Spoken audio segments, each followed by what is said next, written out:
আগের টি-20 বিশ্বকাপের ফাইনালে গিয়ে স্বপ্নভঙ্গ হয়েছিল পাকিস্তানের। এবার তাই সাফল্য পেতে মরিয়া তারা, যে কারণে খেলোয়াড়দের উৎসাহিত করতে বড় অঙ্কের আর্থিক পুরস্কারের ঘোষণা দিয়েছে দেশটির ক্রিকেট বোর্ড পিসিবি। আয়ারল্যান্ড ও ইংল্যান্ডের বিপক্ষে টি-20 সিরিজ খেলতে আজ রাতে উড়াল দেবে বাবর বাহিনী। এর আগে গতকাল দলের সঙ্গে প্রায় 2 ঘন্টা বৈঠক করেন পিসিবির চেয়ারম্যান মহসিন নকভী।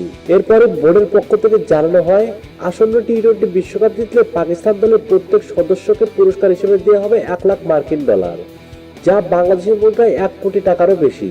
নকভী অবশ্য জানিয়েছে, পুরস্কারের অঙ্ক বিশ্বকাপ জেতার তুলনায় কিছুই নয়, তবে তার আশা বাবররা বিশ্বকাপে পাকিস্তানের পতাকা উত্তোলন করবে।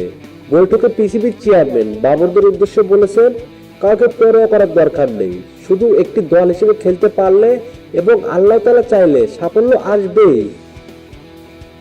বৈঠকে শাহেনশাহ আফ্রিকি দিনে আশার বাণী শুনিয়েছেন নকভী।